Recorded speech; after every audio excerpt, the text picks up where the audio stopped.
إلهي سبحانه وتعالى سيد السنة هنا وفتشيه waxaan isku dayi doonaa inaanu xoogaa in sha allahu tacaala kooban ka nidhaahno ee qabasaat min qisati yuusuf ama iftiinno ama tusaalayaal ka mida qisada nebi yuusuf sawaad ogsoonteen qur-aanka waxaa ka mida suuratu yuusuf la yidhaahdo waxaan filayaaba nebi yuusuf meel kaloo qura mu'min aali fircawn markuu ka warramayo quroo kalaaba qur-aanka meel kale lagaga sheegay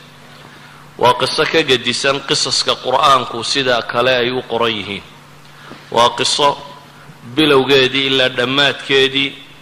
suurad qura ku wada jirta meel qura ilaahay subxaanahu wa tacaala kusoo wada arooriyey waa qiso ku bilaabanta riyo kuna dhammaata riyada fasirkeedii waa qiso wax badan laga faa'iidi karo weliba wadcigan aynu nool lahay iyo casrigan dambe la joogo waa qiso runtii fawaa'id aad u tiro badan laga fahmi karo walidalik ayaa bacd ala'imma imaam ibn اlqayim fi kitaabihi daa waxuu ku tilmaamayaa suuratu yuusuf alfa faa'ida baa ku jira buu leeyay haddii ilaahay fursad isiiyana buu yidhi kun faa'iide ayaan ka qori doonaa laakiin maynan arag waxuu ka qoray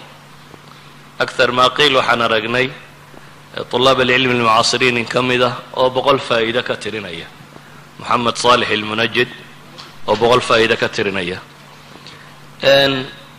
قصة تاني وحال إلى الصورة دني وحي النبي كسودك صلوات الله والسلام عليه وقت وآذو لبنا وقت الله يقانه عامل حزن أو بعده أي سودك تبعيد هذا وقت النبي قوايه صلوات الله والسلام عليه sanadkiisii daakhiliga ahaa iyo kii khaarijiga ahaa ee basharka ka mid ahaa yacnii waxaa geeriyooday adeerkii abi taalib oo tolliimo ugu hiilinayay oo aan agtiisa loo soo maraynin waxaa isla sanadkaa geeriyooday haweenaydii wax walba la qaybsatay nebiga salawaatu ullaahi wasalaamu calayh ee uu nebigu intuu noolaaba xasuusteeda u hayay ilaa iyo ay caayishi iyadoo geeriyootoo maqan ay caayishi ka qiiroonaysay ama ka hinaasaysay siduu nebigu u hadal hayo salawaatu ullahi wasalaamu calayh khadiija bintu khuwaylad ridwaan ullahi calayha oo ka mid ah kuwuu nebigu yidhi dumarka dhowr baa dhammaystirmay ay ka mid ahayd khadiiji wakhti aada ugu adag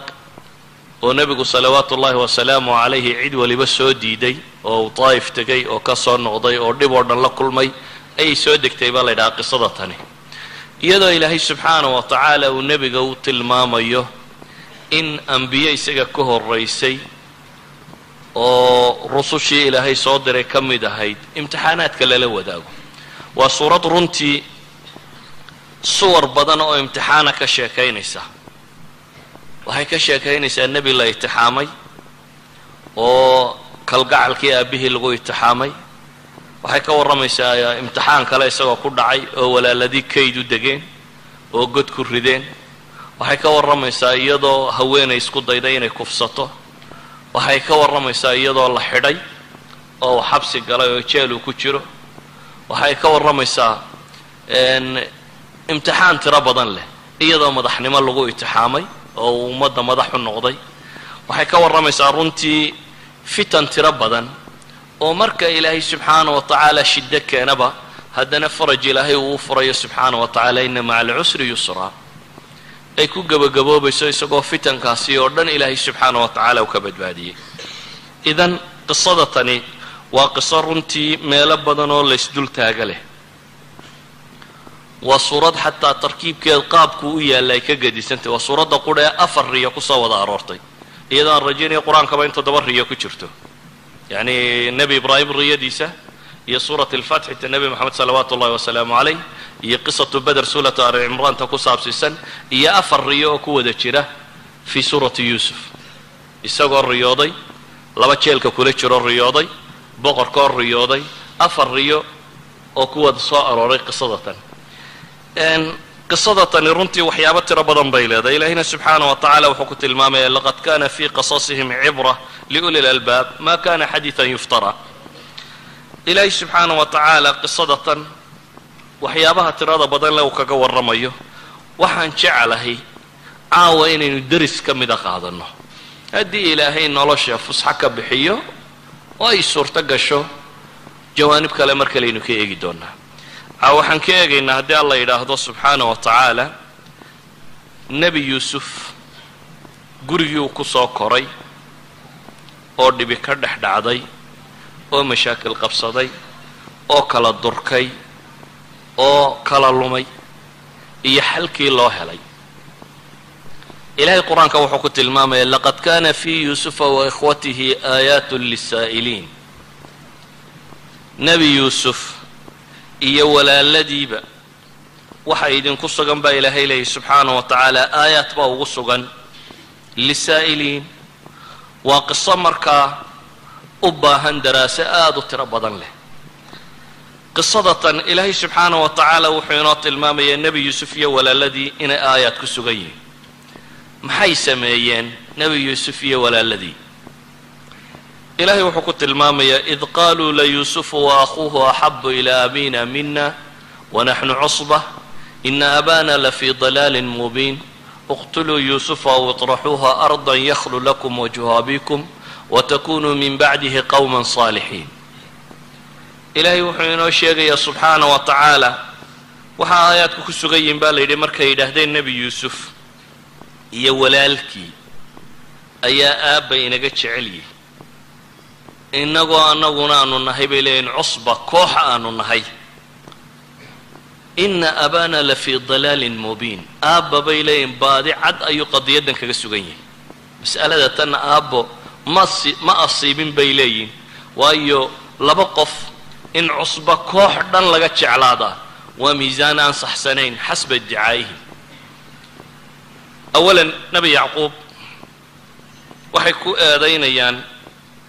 inuu yuusuf iyo walaalkii ka jecel yahay. horta jacaylku qalbiga dega ilaahay baa xukuma subxaanaه wa tacaala qulubta bini aadamka. qofka muslimkaa waxaa saarani waa inuu cadaalad sameeyaa alcadaala,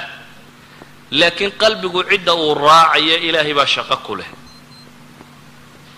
ilmaha aad dhashay inaad u cadaalad samaysaabaa korkaaga saaran, laakiin basharku haddana ilmaha uu dhalay qalbigiisa way ku kala wen yihin. inaad u cadaalad samaysiyo inay qalbigaaga ku kala weynaadaan waa laba kala gedisan. nin carbeed oo reer miyaba waxaa la yidhaha carruurtaada ayaad u jeceshahay kolba kii ugu yar ama baahi qaba buu yidhi. yacni un odaygiiyo islaantu hadiyo goor waxa laga yaabaa ka yar unay siitidaanka ugu yar oo isaga loo dareemayo in dacf iyo dhibi hayso oo ay kaa soo dhoweeyaan. asbaabo badan baa keena in carruurta la kala jeclaan karo. waxaa laga yaabaa inay ku kala dheganugul yihiin. midna markuu yeedhaada maqlo inuu hooydu ka soo horrayso oo kuu yeedhayo, midna waxaa laga yaabaa adigoo la hadlayaba inaanu dheg kuu raaricin. idan inaad u cadaalad samaysaa waa shay, kalgacalku laakiin waa masalo kale. walidalik baa nebi moxamed salawaatu ullahi wasalaamu calayh haweenkiisa wuu cadaalad samaynayay laakiin wuu kala jeclaa. haddana dadka ayaad u jeceshahay baa la yidhi caaisha buu nebigu yidhi salawaatu ullahi wasalaamu calayh, ma qarsaninba. dadka ayaad ugu jeceshay markii la yidhi caaisha ayuu yidhi. dabeetana su-aal kale ay ku celiyeen, wuxuu yidhi aabaheed. idan kuwa ugu jeclaa wuu sheegay, laakiin haddana wuu cadaalad samaynayay markay cadaalad timaado. oo isagoo buka ayuu wuxuu lahaa caawa xaggaan ahay, isagoo xanuunsanayaa la siday nebiga. xataa mabiidka inuu guri u hoydo wuxuu tijaabinayey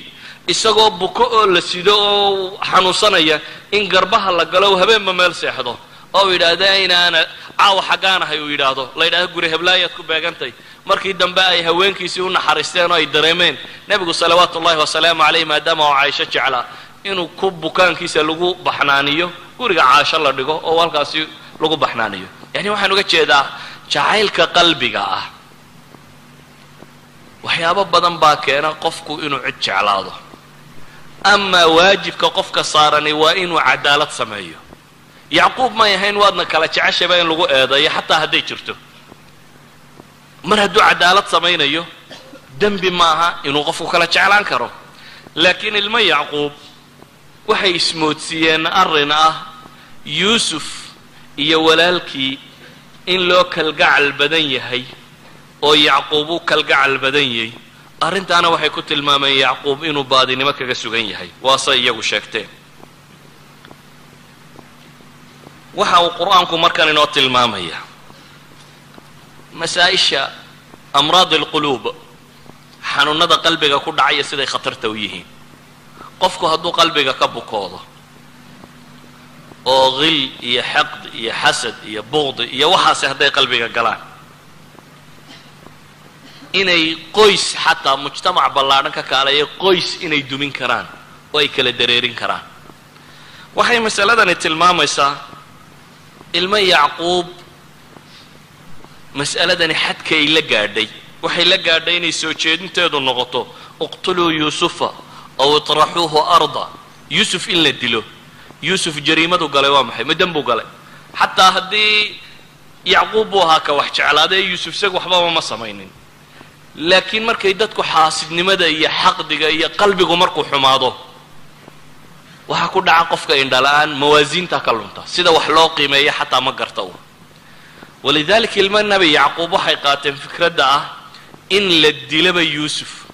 yuusufkaa yar ee walaalkooda ee aan waxba geysanin in la dilo go-aanka ah bay qaateen waxay culammadu yidhaahdaan qofku hadday cadhadu ku biirta bay yidhaahdaan xiqdi bay isu rogtaa xiqdigu hadduu sii biira bay yidhaahdeen xasdi buu isu rogaa idan waxay yidhahdaan culammadu waa maraatib isdaba taalla alcadaawa waalbaqdaa min alghadab bay ka soo bilaabantaa bay yidhahdaan dabeetana xiqdi bay tagtaa kadibna xaasidnimay tagtaa xaasidnimaduna waa qofka inaad balaayo un la jeclaato adigo aan adigu waxba ka helaynin qolada tani ilmo nebi yacquub waxay qaateen go-aanka ah walaalkood inay dilaan ama se fogeeyaan waxay kaloo qaateen aw iطraxuuha ardan yakhlu lakum wajhu abiikum watakunuu min bacdihi qawman saalixiin bal aayadda u fiirso waxay leeyihiin aan ka takhallusno kan yar oo dillo ama fogayno oo lumino dabeetana shayطaanku waa cajiib insaanka markuu jariimada gelayo wuu u fudaydiyaa jariimadan laba sababood buu ku fudaydiyey kow marka hore wuxuu ku fudaydiyey natiijada ka ratibmaysa inay wanaagun tahay oo ah marka kan yar iyo walaalkiiba laga takhalluso waxa soo baxaya bay yidhaahdeen yuusuf haddaynu ka takhallusno waxa ka soo baxaya waxa weeyaan bay leeyihiin alamri alwaaqic inuu yacquub u hogaansanaado oo hadda inuu innagayna jeclaado waa wasiilo jacaylka yacquub lagu raadinayo dilku dil baa waxaa lagu raadinayaa maxay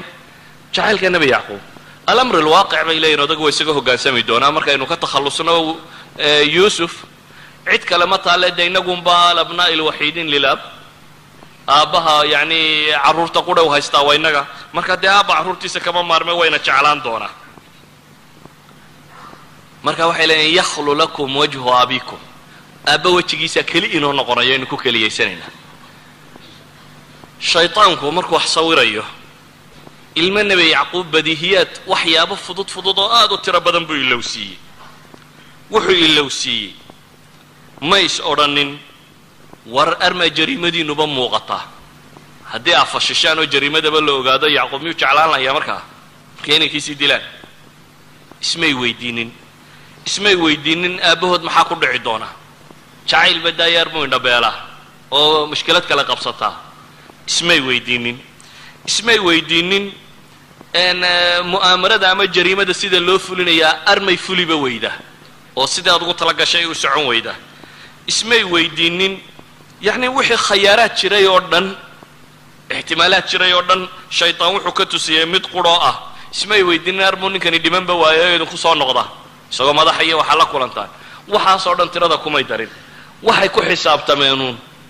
hadday jac iyo jac kaga siiyaan in kan yarina tegayo odayguna uu jeclaan doono arrinkuna uu hagaagi doono weliba waxay intaa ku dareen dee toobaduna ma foga bay yidhahdeen isaga markaynu ka takhallusno markaan baynu xajka tegaynaa soo weysaysanaynaa waa masala fudud watakunuu min bacdihi qawman saalixiin baa la leeyahay waxaa la sii bilaangaraynayaa marka isaga laga takhalluso kadib in la toobad keeni doono waa toobaduna dee tajubu maa qablahaayo inay fiicnaan doonaan saasaa balaan lagu dhigta mas'aladani waxa ay ku tusinaysaa marka insaanku marka uu dariiqa qaldan maro jaraa'imta sida uu u sawiray uu la fududahay waxa ay rabaan inay dilaan waa walaalkood xanuun qalbi unbaa ku dhacayo colaad ah kay colaadda ku fulinayna ka takhallusayaan waa walaalkood waxay colaaddaa ku raadinayaanna waa aabbahood inay keli ku noqdaan oo uu jeclaado ayay ku raadcaynayaan dembiga xagga alle ka dhici doonana walaalkood isma weydiinayaan isaga iyo arrinkiisa laakiin dembiga xagga alle ka dhici doonana inay ka toobad keeni doonaan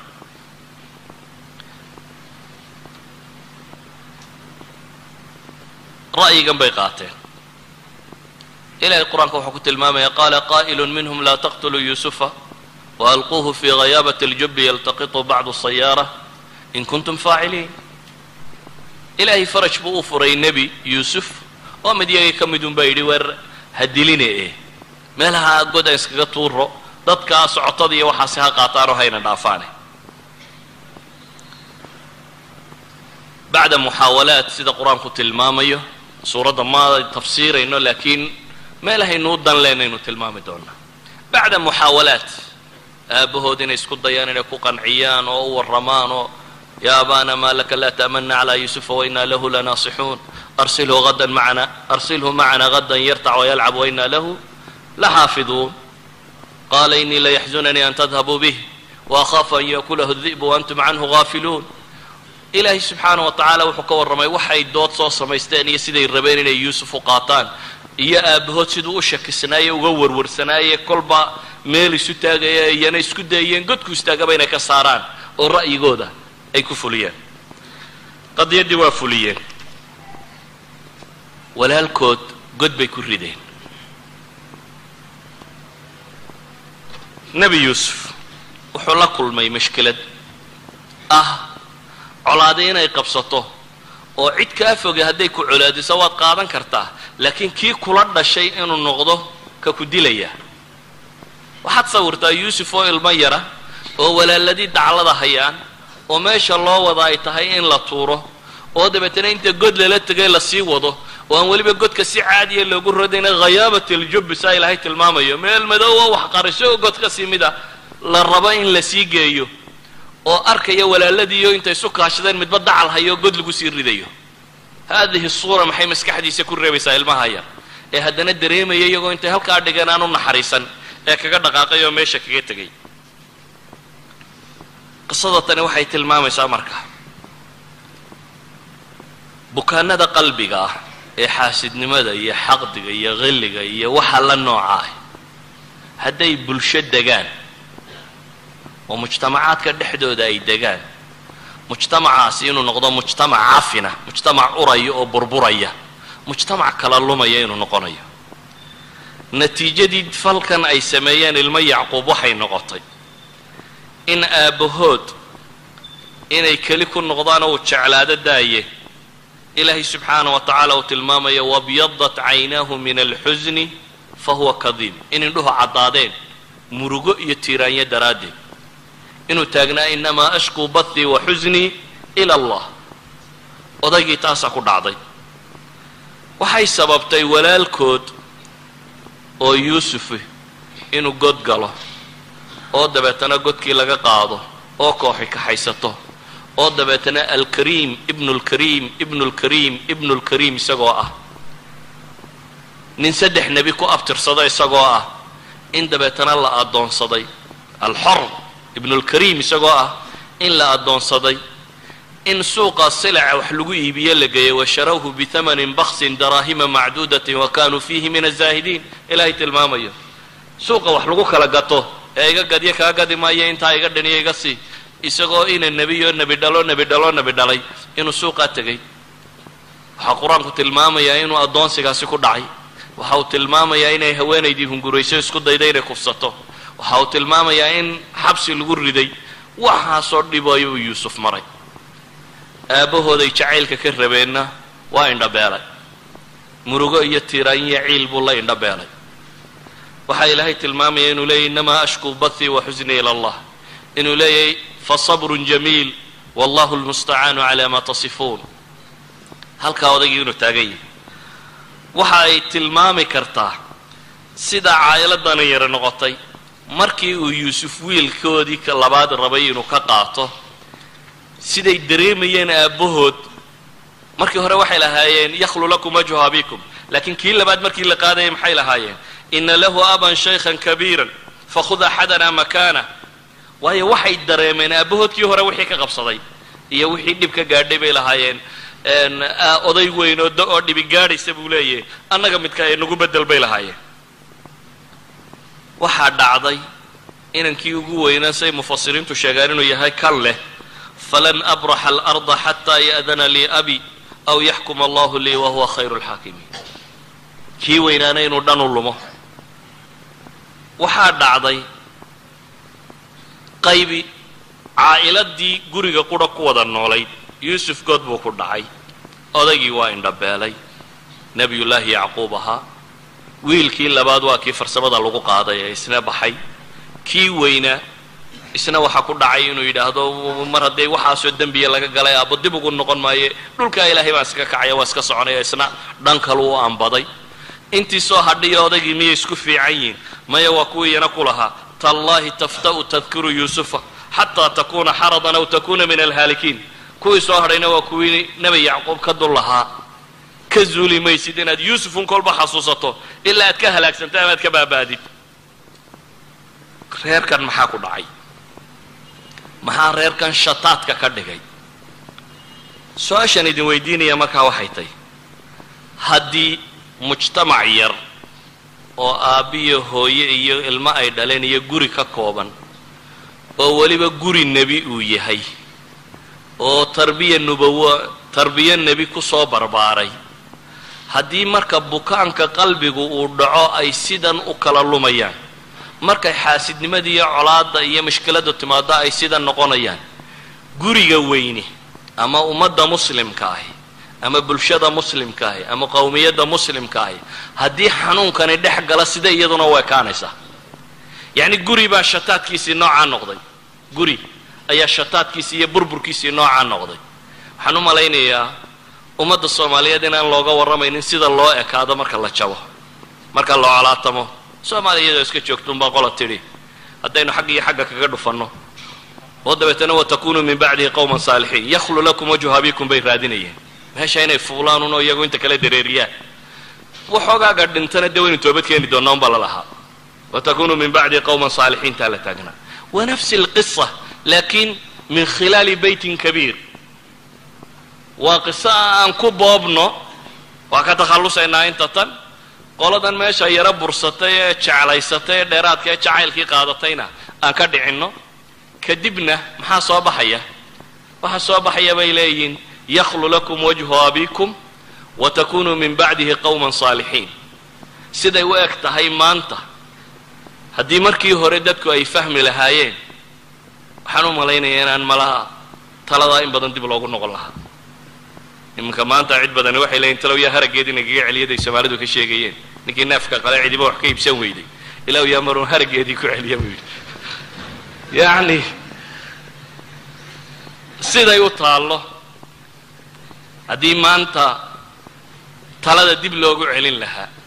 oo waqti dambe ay taladu joogi lahayd waxaa laga yaabi lahaa inaan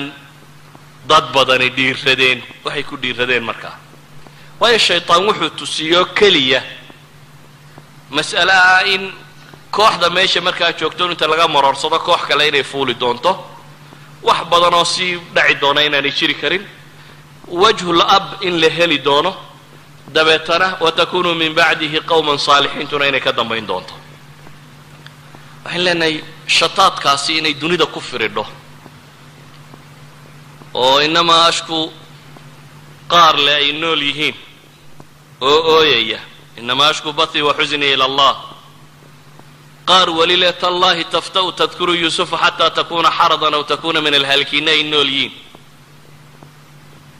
qaar leh lan abraxa alard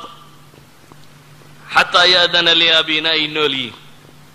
yani mujtamacii soomaali lo odhan jiray noocaas u eegi waxaan baday oo lumay wax weli qoomamaysan oo ooyaya wax weli inta kale hadhay kusii diganayo le tallaahi tafta'u tadkuru yuusufa ma lcilla idan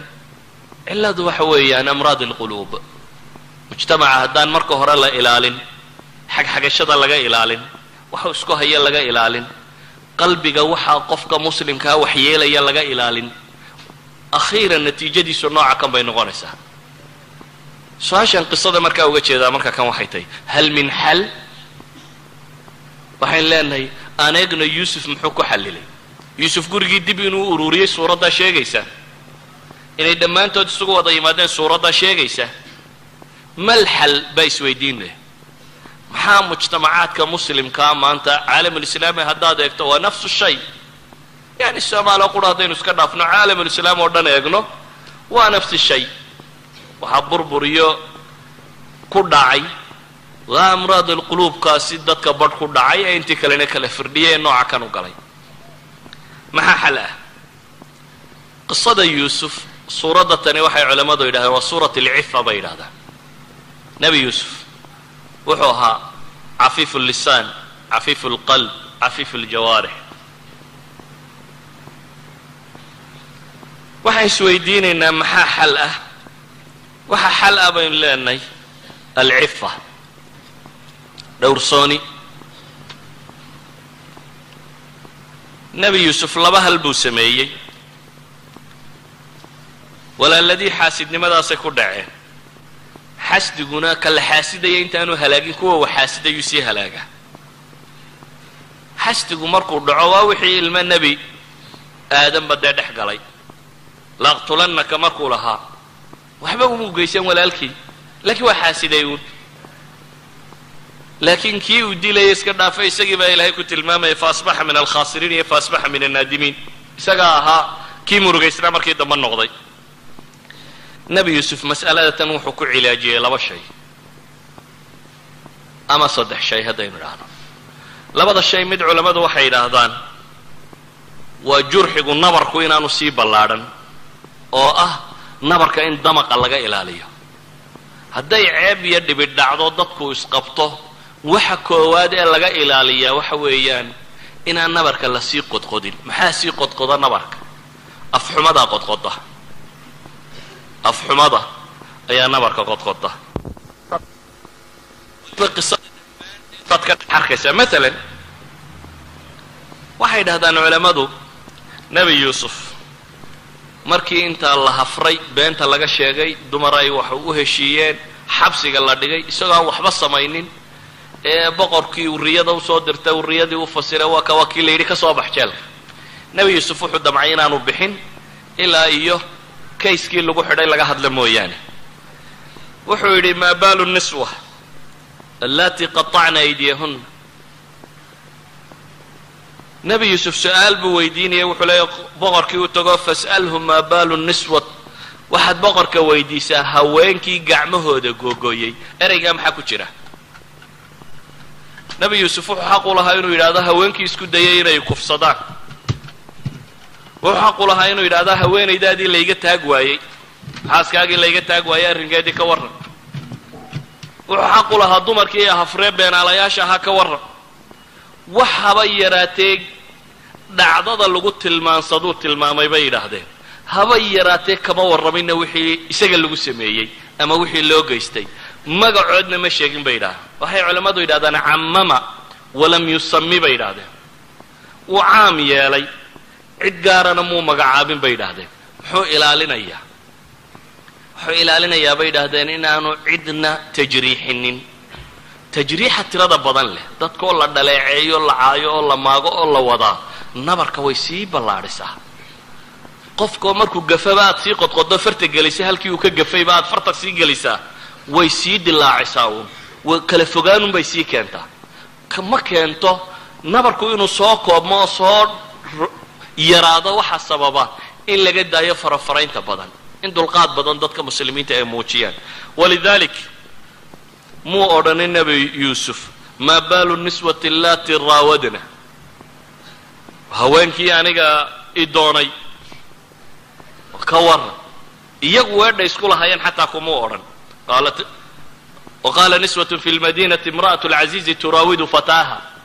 xataa muraawadadii iyagu isku lahaayeen isagu ma sheegin. isagu waxa qura uu sheegay waxa weeyaan haweenkii gacmaha isgoogooyey xaalkoodii ka warrama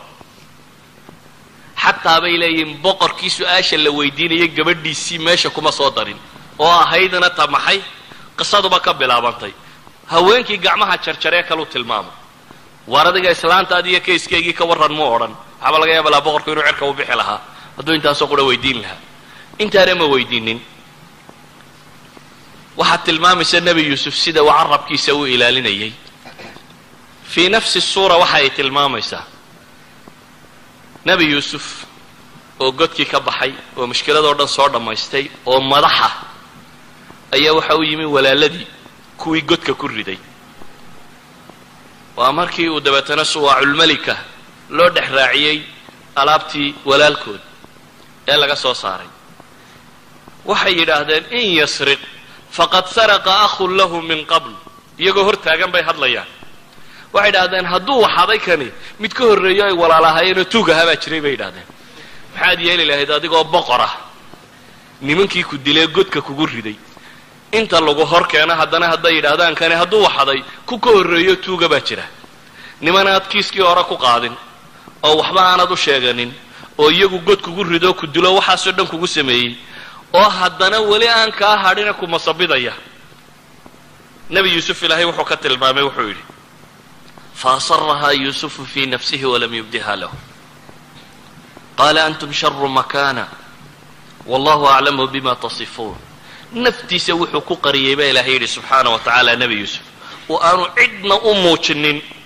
hoos qalbigiisa wuxuunbuu ka yidhi antum sharu makaana idinkaa ka liito ka meel hooseeya ka shar badan wallahu aclamu bima tasifuun ilaahay baana og waxaa sifaynaysaa hal minkum intaa yeeli kari lahaa ma jira hadday walaaladaa ku dilaan oo ay isku dayeen inay assassination kugu sameeyaan oo ay god kugu rideen oo dabeetana ilaahay madax kaa dhigay oo ad adigoo madaxa qabata iyagiio ay kuu yimaadaan oo haddana weli ay ku eedaynayaan iyagoon waxba kugu lahayn haddana ay eeddaa u taagan yihiin oo ay leeyihiin in yasriq faqad saraqa akhun lahu min qabl nebi yuusuf wuxuu ku gaabsaday baa ilaahay leeyay subxaana wa tacala inuu qalbigiisa inta ka yidhaahdo bale waxa kugu filan nebi yuusuf waxay mufasiriintu yidhaahdaan marna iskuma dayin walaaladii inuu masaa'ilkan ku qaadqaado sida daraaddeed markuu ilaahay u baryayay ee ilaahay subxaana wa tacaala wuxuu gallad siiyey ilaahay uu ka warramayay wuxuu yidhi waqad axsana bii id akhrajanii min asijn wa jaءa bikum min albadw min bacdi an nazaqa ashayطaanu baynii wa bayna ikhwatii waxay yidhahdaan saddex masalo hariiba aayadda ku wada jira nebi yuusuf wuxuu leeyahay ilaahay wuxuu ii samafalay markuu jeelka iga soo saaray buu yidhi waxay culammadu yidhahdaan jeelka iyo godka iyoma xumaa jeelku waa meel dad ku nool iyo dad baa la joogay wadakhala macahu sijna fatayaan qur-aanku wiilalbaabu tilmaamay la galay jeelka markuu galay nin dhallinyaro xooggan buu ahaa oo soo koray oo da' soo gaadhay jeelku waa meel dadka cunno lagu siiyo waa kanoo bashar lala kulmo amaa godku kow khayaabat iljubbi baa lagu riday meel madoobo goda baa lagu riday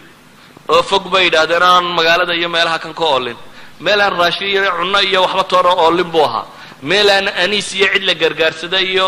cidna joogin bay ahayd ilaahay markaad manooyinku kuu galay sheegayso waxaa la sheegaa dee kuwa waaweyne alla kuu galay waxay mufasiriintu yidhaahdaan wuxuu dhowrayay khaatirada walaalkii walaaladii waxay ku sameeyeen inaanu xasuusinin oo isdhaafiyo dabeetana cadowgii wixii uu ku sameeyey ajeelkii ay ku rideen buu sheegay ee ma sheegin bay yidhahdaan walaaladii halkay ku rideen waxa uu sheegay markaa nimankii colka ahaayeene kale meeshay ku rideen iyaga markuu tilmaamay wuxuu uhi wajaءa bikum min albadw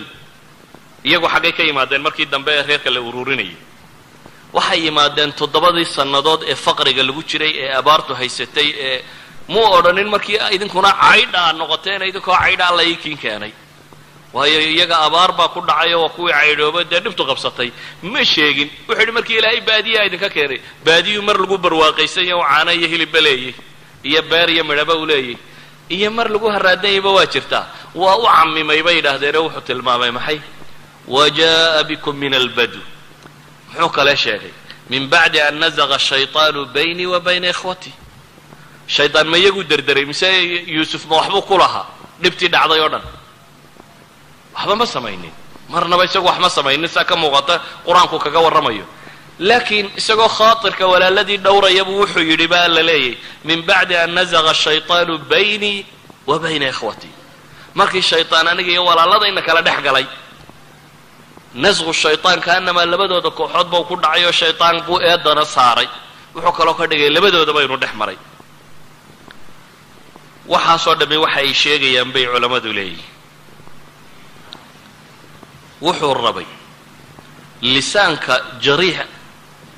carabkaagu hadduu noqdo mid dadka muda waxaad tahay qof wax firdhinaya ma tihid qof wax daaweynaya walidaalik buu wuxuu iska ilaalinayay walaaladii inuu heshiisuun mar la geli doono oo ay dhici doonto inuu la heshiiyo sida daraaddeed nebi yuusuf dhaqankiisa waxaa ka tirsanaa mushkilada si uu xallilo inuu noqdo mid cafiifu lisaanah carabkiisu mid aanu dadka xaganin inuu noqdo carabkiisu mid aanu dadka xaganin inuu noqdo dhibta iyo nabarada iyo boogaha dhaca waxa sii balaaliya gabayada iyo kaftanada iyo waa isjareexaynayna Soomaalidu sheegto jareexadu de waa jareexa waa tajriix waa ismudaynaa la leeyahay waxaasi waxay sii ballaadhiyaan maxay bukaankii idan waxaan leenahay nebi yuusuf si uu reerkan u ururiyo awal shay u adeegsaday waa maxay wuxuu ahaa yuusuf cafiifu lisaan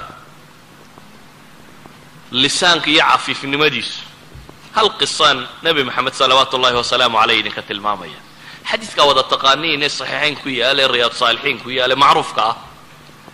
yahuud baa nebiga u timi iyadoo caayishina fadhida dabeetana waxay ku yidhahdeen assaamu calaykum assaam geeriyo korkaaga ha ahaata bay nebiga ku yidhahdeen intay u yimaadeen waxay iska dhigayaan inay salaamayaan oo assalaamu calaykum bay laamkii ka boodeen dabeetana assaamu calaykum bay yidhahdeen geeriyo korkaaga ahaato waa goorma waa nebigoo xaaskiisii la fadhiya salawaatu ullahi wasalaamu calayh ayaa la soo doontay adyad iyo gardarro inta lala soo doontay ayaa haddana la salaami maayo la habaaraya oo la leeyahay assalaamu calaykum caaisha waa cadhootay waxay dareentay yuhuuddan khubudkeeda iyo xumaheeda iyo nebigii ilaahay waxa ay kula hadlayaan dabeetana waxay tidhi wacalaykum assaamu wallacna idinka geeri iyo nacdashaa laba korkiina ha ahaata bay ku tidhi nebigu salawaatu ullahi wasalaamu calayhi wuxuu ku yidhi caaishaay mu'minku ku af xun maaha ku faaxish iyo mutafaaxish midna maaha buu nebigu ku yidhi salawaatu ullahi wasalaamu calayh caaisha way doodda waxay tidhi ilaahay rasuulkiisiiyo miyaad maqlayn waxay ku hadlayaan waxay tidhi malaa nebigu saani uma maqal warkay qoladani sheegtay wuxuu nebigu ku yidhi waan maqlayaa aniguna waxaan ku idhi wacalaykum xataa wacalaykum assaamu intay yidhaahdeen in leeg inuu yidhahdo wuu iska diiday wuxuu ku koobsaday oo qura maxay wacalaykum ayaanana idhi buu leeyahy idinna korkiina ha ahaato haddaad salaan sheegteenna korkiina ha ahaato haddaad wax kala sheegteenna korkiina ha ahaato mujarad xataa inuu lafdigii soo celiyo ayuu nebigu salawaatu ullahi wasalaamu calayhi ka gaabsaday walidalik bu wuxuu leeyahy wacalaykum assaam faqad maxay taasi tilmaamaysaa waxay tilmaamaysaa qofka muslimka ah ee murabbiga ah ee la rabo inuu dad tarbiyeeyo kobciyo waxa laga rabo carabkiisu inuu ahaado oo ah inuu muslimiinta hadduu nebi maxamed yuhuudda nabadgeliyay muslimka maxaad u malaynaysa waxa ka nabadgelaya oo caynkan ula dhaqmaya hadduu yahuudi yahay famaa baalu lmuslimiina xuquuq dheeraada kugu leh idan waxaan leenahay awal shay uu adeegsaday nebi yuusuf si uu masalada tan u daweeyaa waxa weeyaan carabkiisu ilaaliyay thani shay baan tilmaamaya shayga labaad ee uu nebi yuusuf adeegsaday waxa weeyaan mas'alat alcaf alcifa waa tii hore wa thaniyan alcaf inuu dul qaatay oo iska cafiyey oo dhaafay walaalihiisii waxa uu geystay markuu su-aasha weydiiyey yidhi hal calimtum maa facaltum biyuusufa wa akhiihi id antum jaahiluun war bal ka warrama markii yuusuf waxaa ku samayseen laakiin waa uu cudurdaaraya wuxuu leeyay markii aad jaahiliinta ahaydeen qaaluu ainaka la anta yuusuf oo maadigaaba yuusuf ay yidhaaheen waa markii la isbaranayo koowaad ainaka maadigaa yuusuf ah qaala ana yuusufu wahada akhi qad mana allahu calayna inahu man yataqi wayasbir fain allaha la yudiicu ajra almuxsiniin qaluu tallahi laqad aaharaka allahu calayna wain kuna lakhaati'iin qala la tahriba calaykum alyawm yagfir allahu lakum wahuwa arxamu araaximiin markay yidhahdeen maadaa yuusufa wuxuu yidhi anna yuusufaan hay kanna waa walaalkay ilaahay baa nagu galladaystay buu yidhi waxaasoo nimca ah innahu man yattaqi wayasbir ninka labadaa isku darsada alla ka cabsi iyo sabir qofka isku darsada dunida ma hooga buu leeyahy ilaahayna dadka samaha sameeya ma hoojiyo qaaluu tallaahi laqad aaharaka allahu calayna ilaahay baan ku dhaaranay alle waa nooga kaa roonaaday bay leeyihin wain kunnaa la khaati'iin annana waa gafsanayn wuxuu ku yidhi laa tafriiba calaykum canaaniba korkiinna maaha garnaqsi iyo warkaasi ma jiro wuxuu leeyahay canaaniba korkiinna maaha ee yakfiru allahu lakum alle dembigiinna ha dhaafo canaani korkiinna maahee alle dembigiinna ha dhaafo mas'alat alcafwi waalmagfira waalsafx waa masaa'ilka maanta yar ay muslimiin badani ilowday maalin haddaan nin wax isku qabateen beraanu kaas qabanaydunbuu hayaa xataa hadduu kayska cafiyey hadalka dayn maayo cafin maaha haddaad weli waddo uno taagan tahay beri waxaa igu sameeyey ninkaas beriba waxaa ii galay beri haddaadun weli sheegaysa waxba maad cafinin waayo weli waxaad daba taagan tahay un maalin wuxuu ku yeelay asalkuna waxay ahayd qofka muslimkii inuu wax cafiyo cafwigu waa masale muslimiintu ay wakhtigan dambe aada u ilowday ilaahay subxaana wa tacaala qur-aanka wuxuu sifaynaya jiilkii saxaabada ahaa ee salafi lumma ah ee dadkii lagu dayan karayaya ayaa ilaahay qur-aanka ku sifeeyey lilfuqaraa'i almuhaajiriina aladiina ukhrijuu min diyaarihim waamwaalihim yabtaguuna fadla min allahi waridwaana wayansuruuna allaha warasuulah ulaa'ika hum asaadiquun waxaa la sifeeyey muhaajiriintii ilaahay dartii uu soo hijrooday uu jihaatamay ilaahay subxaana wa tacaala iyo rasuulkiisa jacaylkiisa ka doortay nolosha oo dhan uu jihaatamay ilaahay subxaana wa tacaala iyo rasuulkiisa jacaylkiisa ka doortay nolosha oo dhan ulaa'ika hum saadiquun baa ilahay yidhi kuwaasi waa kuwii iimaankooda ku run sheegayay ansaarna ilaahay waa sifeeyey waladiina tabawa'u daara waliimaana min qablihim yuxibuuna man haajara ilayhim walaa yajiduuna fii suduurihim xaajata mima uutuu wayu'iruuna cala anfusihim walow kana bihim khasaasa waman yuuqa shuxa nafsih faulaa'ika hum lmuflixuun labadii kooxood ee muslim ugu mudnaa waa labadaa kooxood waa saxaabadii nebiga kooxda saddexaad ee labadan kooxood ka daba tagtay waa kuwee ilaahay sifo ku tilmaamay u fiirso waa sifo dadku maanta wada hilmaamsan yahy laakiin naddaci salafiya salafinimadan wada sheeganaa haddana sifadii loo sheegay kuwaa taabica waa salafku waa mas'ale dadku inta badan uu hilmaansan yahy ilaahay wuxuu leeyahy waaladiina jaaءuu min bacdihim yaquuluuna rabbana اغfir lana walikhwanina aladiina sabaquuna biliimaan waxa ay alle subxaana wa tacaala u ku tilmaamay waaladiina jaaءuu min bacdihim kuwaa gadaashood kuwii yimee muslimiine dambe waxa ay leeyihin baa ilahay yidhi rabbana اغfir lana walikhwanina aladiina sabaquuna biliimaan wla tajcal fii quluubina gila liladiina aamanuu rabbana inaka ra'uufu raxiim waxay leeyihin ilaahay ow annaga iyo mu'miniintii naga horraysaba u naxariso kuwii iimaanka nooga horreeyey annagaba u naxariso waxay kaloo leeyihin ilaahow mu'min dhammaantii qalbigayaga hilli iyo xasdi iyo xaqdi iyo waxaa hawgelin qalbigayaga ilaahow noo saafi yeel bay leeyihin idan sifati salafiya caqiidadii saxiix ahayd iyo diintii wanaagsanayd waxa ay leedahay dhaqan suuban iyo suluuk salafiya jira oo qofku qadiyati tawxiid oo qura inuu tajriidiye maaha ee waa inay dhaqan noqotaa waa inay dhaqan iyo diin soo baxdaa dhaqan iyo diinta laga rabaa maxay tahay waxa uu ku tilmaamaya alle subxaana wa tacaala inuu yahay dadka mu'miniintii mid ay ka nabadgalaan oo aan qalbigiisa wax xiqdi iyo xaasidnimo iyo dhibtoona ugu haynin idan waa masaladuu ku xalliyey mushkiladii jirtay oo dhan nebiyullaahi yuusuf salawaatu ullahi wasalaamu calayh waxaan leenahay waxa qur-aanku ina baraya waana ahlu kitaab baa ilaahay wuxuu leeyahy wadda kaiiru min ahli lkitaabi low yaruduunakum min bacdi iimaanikum kufaaran xasada min cindi anfusihim min bacdi ma tabayana lahum alxaq ilahay ahlu kitaab buu ka warramo waxaa la yidhi ahlu kitaab qayb ka mide kaiir min ahli lkitaab baa ilahay yidhi waxay jecel yihin inay diinta idinka saaraan maxay idinka saarayaan xasadan min cindi anfusihim baa ilahay yidhi xaasidnimo daraaddeed weliba baa ilaahay leeyay min bacdi ma tabayana lahum alxaq markii uu xaq u caddaaday kadib ayay haddana rabaan inay diin la'aan idin badaan markaasaa ilahay wuxuu nebiga ku yidhi facfu واصفحوا حتى يأتي الله بأمره إن الله على كل شيء قدير. هدي للي أهل كتاب فاعفوا واصفحوا مسلم كم حال جاي لي بكان كان قلبي قلها إسقى مشكلتي محاد دوية قلنا بيولوجي جاي علم كان كلك ورنتا وحي لي عرضا ترضى بدن لي حق دقيق وحكاني kaadu cadhaysanta isagu uu caafimaad qabaa aduun baa sii bukooda bay yidhaahdeen bukaanku aduun baa buku hayaa bay leeyihin adaa neerfaha u kacaya digestive systemkaagaa isbedelaya waxay yidhahdeen waa bala aan cidiba kuu ogeyn adaa dhibna laguu geystay mar labaadna adaa naftaada sii dhibaya bay leeyihin idan xataa caafimaadkaaga waxay ahayd inaad iska saafi noqotid si aad u caafimaadida u hagaagtid aduun baa baladani ku gubaysaaye inaad adigu shaydaanka iska naartaa bay ahayd. أهل جنة إلهي مركو صفين وحوكة المامية ونزعنا ما في صدورهم من غل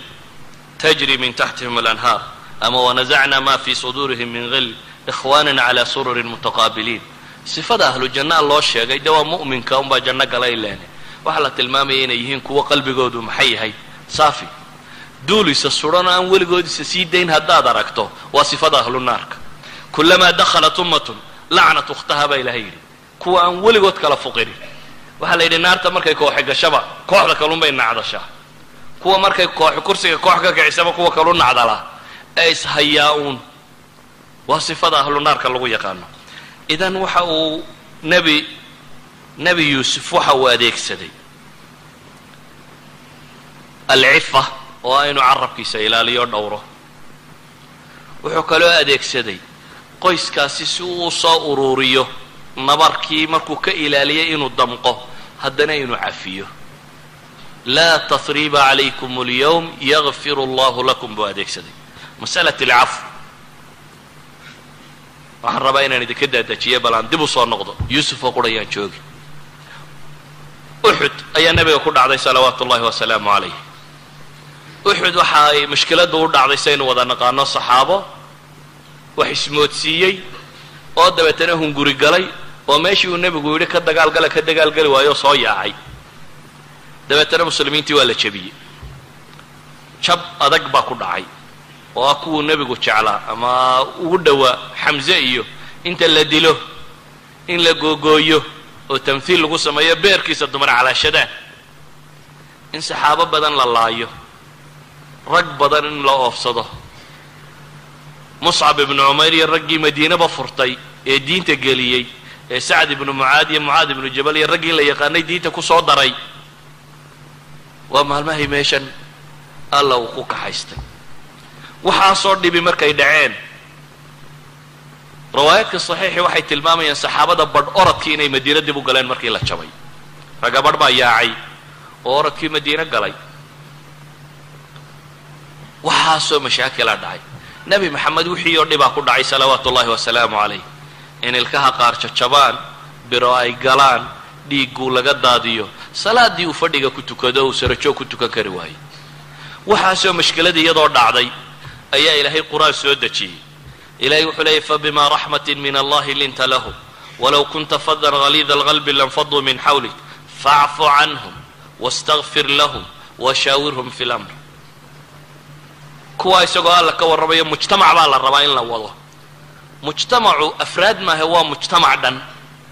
waa basharo waa khataa'iin gafaf badan baa ka dhacaya nooc walba way isugu jiraan laakiin dadka qaadadee la rabo inay ummad hogaamiyaan inay ummad culamo u noqdaan inay ummad madax u noqdaan inay ummad kaxayn karaan waa inay noqdaan dad aan tirsiista aqoonin iyo ficiltanka waa inay noqdaan dad cafiskooda uu ballaadhan yahay walidalik baa ilaahay wuxuu nabiga ku leeyahay haddii aan naxariis alle qalbigaaga dejin oo aad tahay mid dabeecad adagoo kakan oo qalbi adag dadkuba waa kaa yaaci lahaa baa ilahay leeyay walow xaqna sheege dabeetana ilaahay wuxuu nabiga amray maxay facfu canhum baa layidhi kuwaa dagaalkii kaaga baxay iyo kuwaa jabay ee baqay ee madiino oradka ku galay iyo waxaasoo dhan baa ilaahay yidhi facfu canhum dhaaf iska cafi adigu cafi baa layidhi waxaa kaloo layidhi weliba wastakfir lahum ilaahayna dembi dhaaf weydii intaa waxaa kaloo la raaciyay bulshaatiino dan baa idinka dhaxayse washaawirhum fi lamri baa ilahay yidhi weliba la tashana taladana waxbay ku leeyihin iyagoo jabka keenay ayaa la yidhi taladana waxbay ku leeyihin. maa macna dalik? waxay sheegaysaa umamka sida loo hogaamiyaa inaanay ahayn nin buug madow sitoo hebel baa beri dambaabay una iyo maalin buu waxgalay oo aan weligiiba rikoodhka ka masmaxaynin oo aan qofka haddii ilaahay ka toobad aqla laga toobad aqbalaynin. qaabkaa maaha. waxaa laga yaabaa inaad tidhaahdo waxa shaksiga ee laga gal kari waa dan umadeed iyo waa kane. qiso kale aan tilmaamo. xaadithatu lifk waa tii beenta la sheegay ee gurigii nebi moxamed salawaatu ullaahi wasalaamu calayhi beenta laga sheegay iyo saxaabigii qaaliga ahaa ee safwaan ibnu lmucatal la odhan jiray. caaisha iyo safwaan baa waxaa la yidhi way isla hadheenoo xumay sameeyeen. dabeetana warkaasaa la faafiyey. qiyaadadii ummad oo nebi moxameda salawaatu ullaahi wasalaamu calayhi ayaa gurigiisii beenta intaa laga sheegay. beentaasi way faaftay oo waa la isgaadhsiiyey. markii hore munaafiqiin baa soo bilaabay, laakiin muslimiintii badh baa uun samaacuuna lilkadibkoodii iska rumaystay. wa fiikum samaacuuna lahum tukuwaa la tilmaamaya qaar baa noqdo warkoodii dacaayadkii markii laga badiyey run mooday. dabeetana warkii si caama u faafay. ilaahayna subxaana wa tacaala mujtamacan inuu tarbiyeeyaa buu rabay. qur'aan markiiba lama soo dedejin le caaisha waxba may samayn ama nebi maxamed ilaahay markiiba qur'aan ma soo dejin saaxadiisa beri yeelaya gurigiisa inaan waxba. bil baan qur'aan ka soo degin masalada. bil baa waxaad qiyaastaa magaaladii madiina oo hal biloo cir alla ka dhalatay warkaa un la wado oo cidda la dacaydaynaya ay nebi maxamed iyo gurigiisii tahay. abi bakar ridwaan ullaahi calayh oo ummadda tan nebi moxamed dabadeed ugu fadli badnaa oo ahaa nin aad u xanaaq kulul markuu xanaaqo. abi bakar wuxuu ahaa nin xanaaq kulul hadduu xanaaqo, laakiin wuxuu ahaa nin waqaaf lilxaqa oo aan xaqa dhaafin. abi bakarna mas'aladaasi qabsatay oo ah inantiisiita wax laga sheegayo. intaa kadib yaa waxaan sheegay dadka waxaan sheegay waxaa ka mid a mistax ibnu athath. mistax waa nin saxaabiya, waa nin badariya ahlu badara, waa nin muhaajira min almuhaajiriin ka mid a. waa raggii ragga ahaa, laakiin nin kastoo ragga mar bay hoos martaa uun. nin kastoo ragga wa khayru lkhataa'ina tawaabin mar bay hoos martaa. ninkaa badariga ah ee muhaajirka ee caynkaasiya waa hoos martayoo wuxuu ka mid noqday fikraddan dadkii faafiyey buu ka mid noqday. khata' intaa leeg buu galay oo fikraddan raggii faafiyey ayuu ka mid noqday. mistax waa mid kale abi bakar qaraabuu la wadaagaa oo hooyadii mistax hooyadii iyo abi bakar baa habar wadaago laba walaalii kala dhaleen. marka abi bakar waalid buu u yihi. inantana caaisha iyo markaa mistax laba habar wadaagaa kala dhashay. qaraabay caaisha yihi. waa mar saddexaade mistax iyo hooyadiiba waxay ka mid yihiin dadka waa abi bakar masruufo. abi bakar nin muslim oo hantiilaa buu ahaan jiray. wuxuu kaloo ahaa muslimiinta dadka ugu waxbixin badan. waa kii cumar lahaa maalin baa is idhi la beratanoo waxaan is idhi maanta xoolaad haysataa intaad laba u kala qaybiso nuskeen. dabeetana waan imo abi bakar waxaa la yidhi maxaad keentay xoolahaagiyo wixiiba buu yidhi. carruurtii maxaad uga timi ilaah iyo rasuulkii buu yidhi. maalintaasaan go'aansaday buu yidhi inaan ninkan gaadhayn oo dib ula beratabin. aniguna nus baan meesha la socdaa buu leeyay isna wixiisiiba uu keenay. marka wuxuu ahaa nin aad u deeq badan abi bakar oo muslimiinta wax siiya. mistax iyo hooyadiiba markaa isagaa biilin jiray. abi bakar markaa maxaa wada haysta? waxaa wada haysta nin uu isagu quudiyo oo isagii haddana dacayadaynayay reerkii. nin uu tol iyo qaraabo yihiinoo waalid uu yahay oo isagii dacayadaynaya. nin muslimoo muhaajiroo badariya oo intaasoo dhan diin soo wada galeen oo haddana isaga reerkiisii sheegaya. abi bakar masaladii wuu qaadan kari waayey. markii ilaahay qur-aan soo dejiyey la tilmaamay in arrinku saa yahay, abi bakar way ku adkaatay inuu liqo ninkan arrinkiisa. ninka intaasoo dhan midnaba xeerin waayey. islaamnimo igu soo dhaafay buu leeyahy ee tol iyo qaraabo soo dhaafay ee un waxsiinaye waxsiintii soo dhaafay maxaad yeeli lahay? abi bakar wax kale ku samayn maayo buu yidhi, wax dambe ku siin maayo buu yidhi ina kala kaxee. anigu shilin dambe oo aan leeyahay ku siin maayona saa inugu kala kaxee buu yidhi. ilaahay baa qur-aan soo dejiyey leh waliyacfuu waliyasfaxuu alaa tuxibuuna an yakfir allahu lakum baa ilaahay leeyay. ilahay wuxuu leeyay waar ha cafiyaan oo ha ka jeestaan oo ha dhaafaan abubakar iyo cidda la mida baa la leeyahy dadka cafiya oo sawti taa laygu sameeyey taa miyaan cafiyi karaya ilaahay baa wuxuu leeyahay alaa tuxibuuna an yakfir allahu lakum tirsa adna imisumaad ilaahay gaf ka gashaa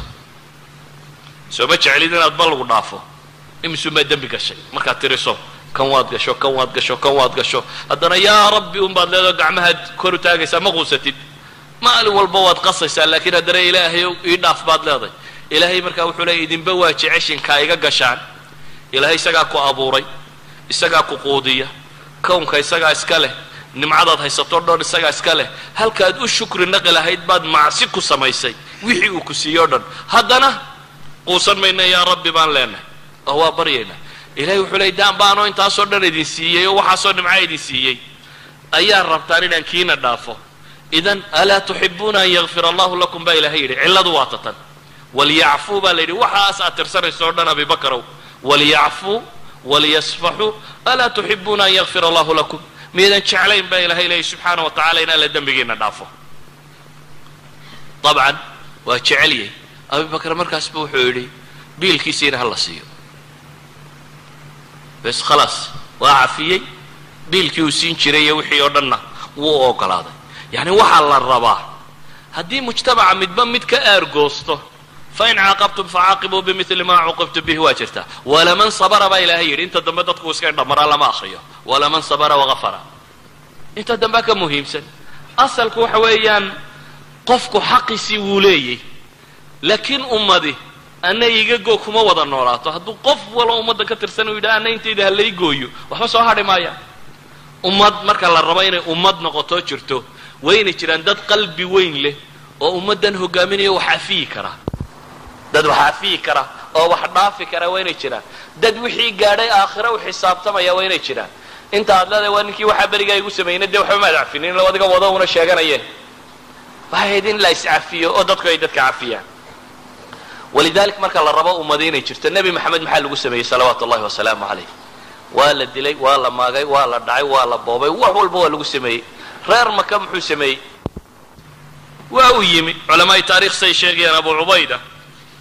siduu sheegaya fatxu maka markuu ka warramayo wuxuu akhriyay buu yidhi weedhay ahayd nebigu laa tatriba calaykum alyawm yakfir allahu lakum waa in kasta uu mursal yahay laakiin sanad xasan uu ku soo arooray oo mursala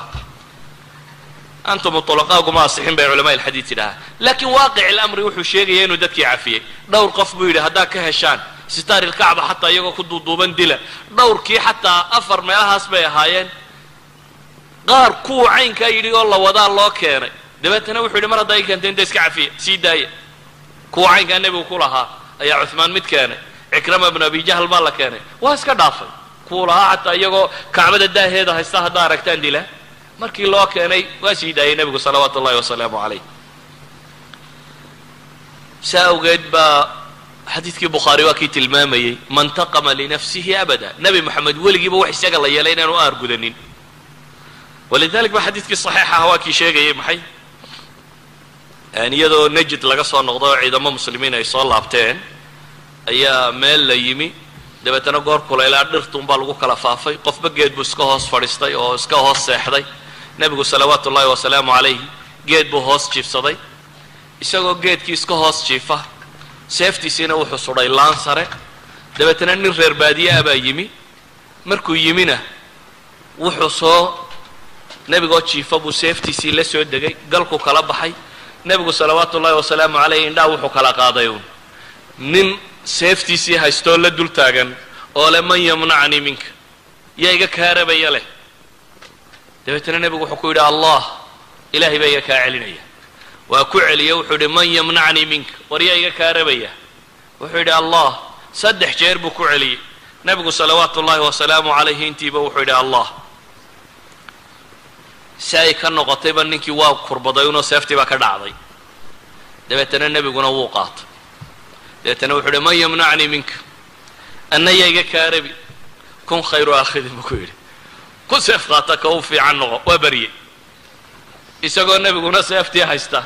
kiina uu meesha fadhiyay saxaabadii u yimaadeen oo dhawaq iyo waxyaro maqlay markay u yimaadeen buu nebigu u sheegay uu yidhi ninka kani caynka ayaa caynkaas baa dhacdo saaya saas buu igu sameeyey dabeetana markaan idhi aniga ilaahay baan kaa celinaya ilaahay seeftii buu ka riday markaan isla dul taagayna wuxuu yidhi waa iska cafiyey nebigu salawaatu ullahi wasalaamu aleyh waxba ma ciqaabin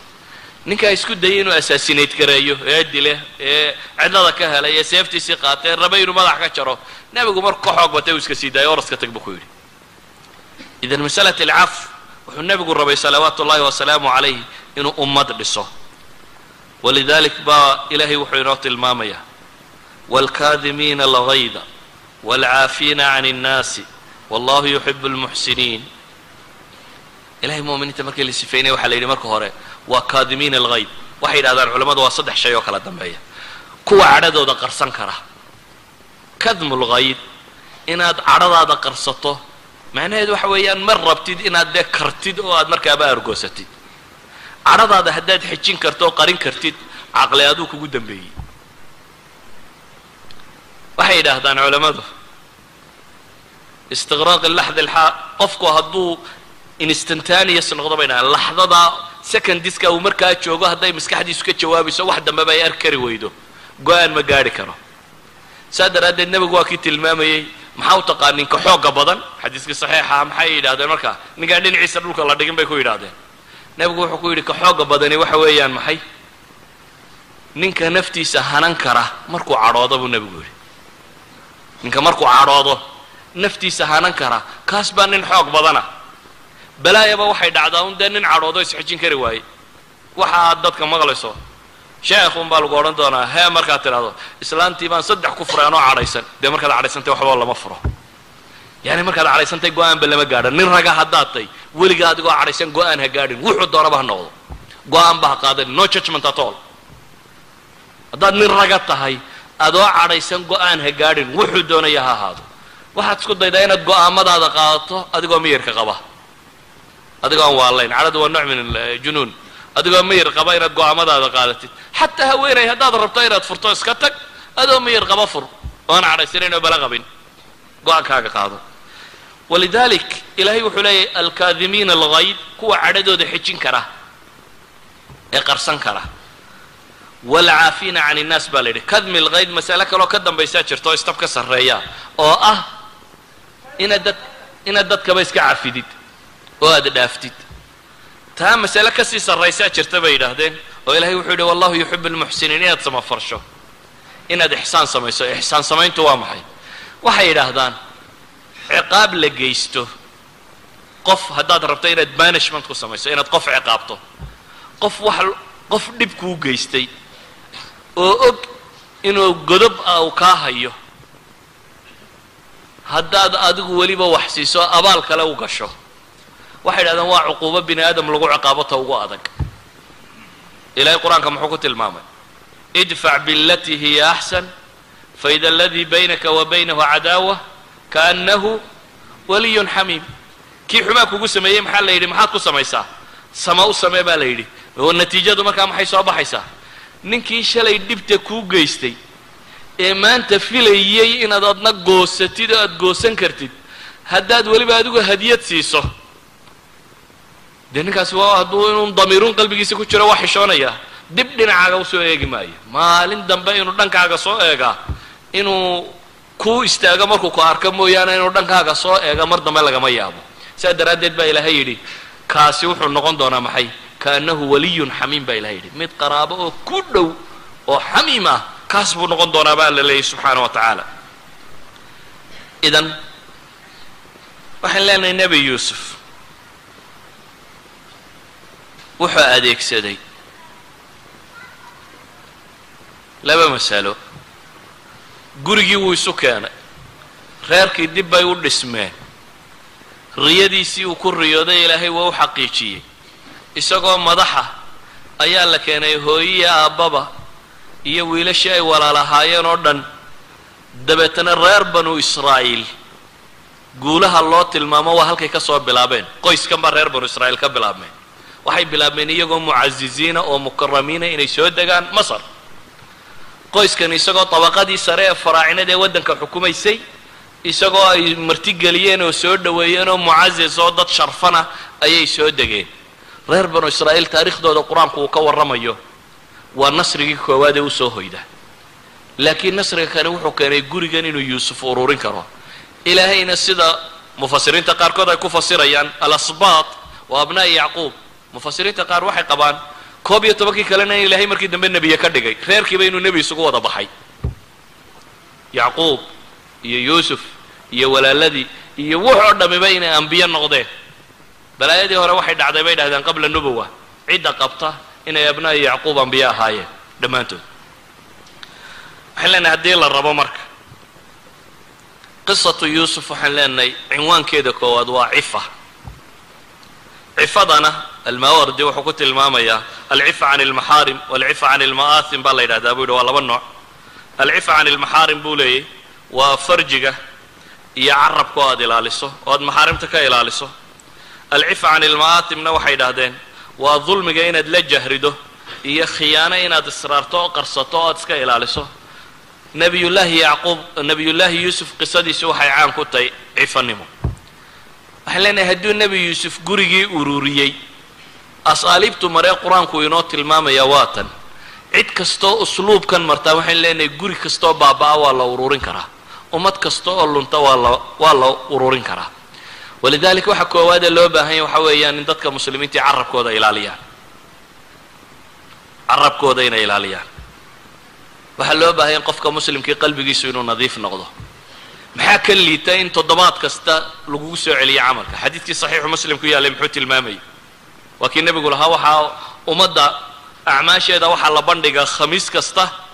iyo maxay isniin kasta ilaahay loo bandhigaa dabeetana qof kastoo aan ilaahay u shariig yeelayn ilaahay dembigiisa wuu soo dhaafaa laakiin labadii ishaystee dhexdooda shaxnaagu uu yaalay waxa uu xadiidka nebigu tilmaamayaa in la yidhaahdo kuwa andiruu haadayni xataa yastalixa andiruu haadayni xataa yastalixa andiruu haadayni xataa yastalixa in ilaahay yidhahdo labadaa iyaga iga celiya arrinkooda inta ay ka soo heshiinayaan war xataa acmaashaadu marfuuc noqon mayso ilaahay baa le labadaasi way kala fuqi waayeene celiya inta ay ka soo heshiinayaan waa acmaashii saalixee kale aad samaysay ayaa la leeyahay andiruu haadayni xataa yastalixa idan waxaan leenahay ummadatan ururinteedu wuxuu ku ururmaysaa in qofka muslimkii uu cafiif noqdo carabkiisu dhowrsanaado oo dadka muslimiinta o dhan carabkaa uu ka dhowrsanaado caama iyo culamaba qof muslimo wax duraya inaanad isku dayin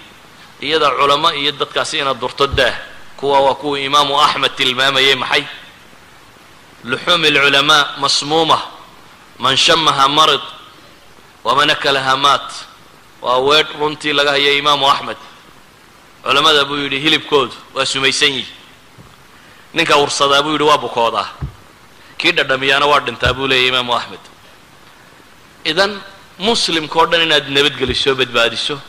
oo uu carabkaaga ka badbaado ayaa muhima muslimiinta dhibta dhex taalla inaan carabka lagu sii balballaadhin haddaad rabto in heshiis yimaado sheegsheegaagu inaanu badanin iyo inay dadku mansilati alcafwi u gudbaan oo ah inuu qofka muslimkii dulqaad yeesho iyo raganimadii waxay ku jirtaa inaad wax cafiyi karto adba ilaahay baad ka rabtaa inuu ku cafiyo waxaad booshaaqladoo dhan allaad rabtaa inuu kaa dhaafo inaad adiguna ilaahay subxaanahu wa tacaala si uu kuu cafiyo inaad ummadda muslimiinta cafido waxaan leenahay qisatu yuusuf markan waa qiso macaani badan ay ku jiraan laakiin caawa waxaan ku soo koobayaa qabasa ka mida qabasaadkaasi oo ah haddii ilaahay wakhti kale ina siiyo waa laga yaabaa inaynu jawaanib kale qisada ka eegno lakiin waxaan kusoo koobaynaa caawa guri burburay oo wixii burburiyay amraad alquluub ay ahaayeen oo dabeetana kala lumay oo in lunta in la addoonsado in iska tagta in indhabeesha iyo in xumo weli sii wadda u qaybsamay shataat noqday oo dunida ku faafay dabeetana dib loo soo ururiyey waxa soo ururiyeyna uu yahay asaaliibtii uu adeegsaday bacda allahi subxaanaه wa tacaala nabiyullaahi yuusuf intaas baan kusoo koobaynaa wallahu aclam billahi tawfiiq